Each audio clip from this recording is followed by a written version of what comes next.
This is my favourite time of year. Not just the Six Nations, but the Guinness Six Nations Fantasy League is here.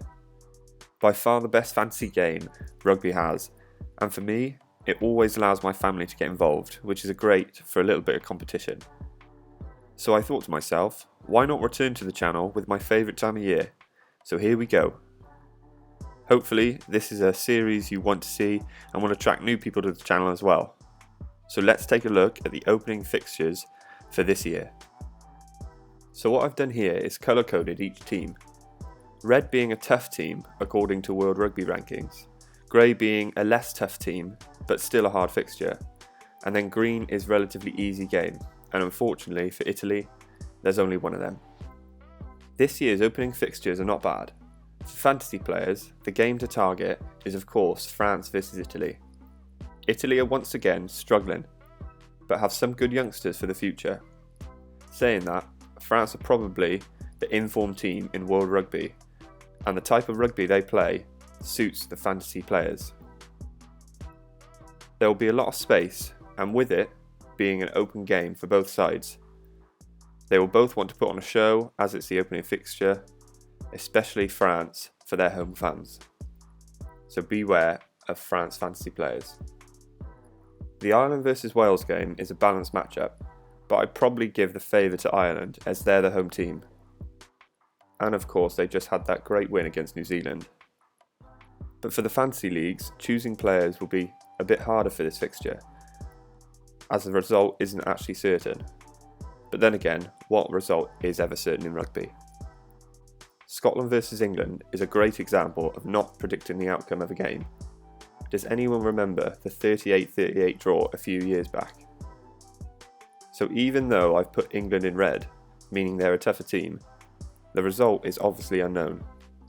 And the last two fixtures between these two have been very low scoring, so for fantasy players, that's not great.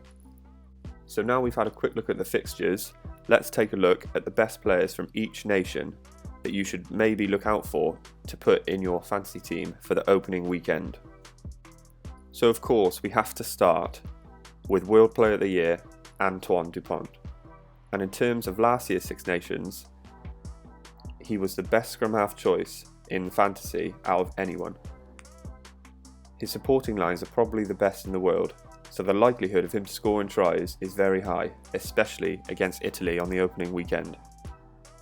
For Wales, I probably think Rhys-Zammit can continue his stardom form.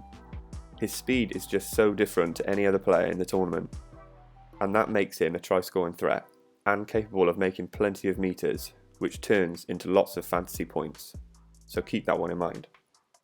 Speaking of meters made, Stuart Hogg is the king of this, opting to run probably 70% of the time from fullback. Another easy way to tuck points over, so Hogg is a great captain choice for many game weeks.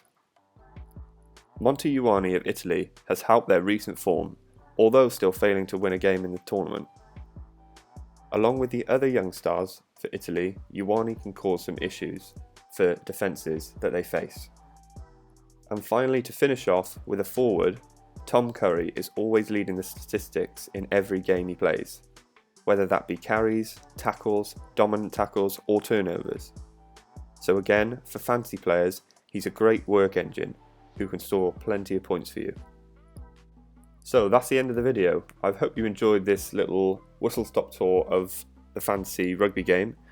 When it's live, I will let you guys know and we can hopefully set up a league with each other. So thanks for watching and keep your eyes peeled for the next video on my channel. I'll see you in the next one.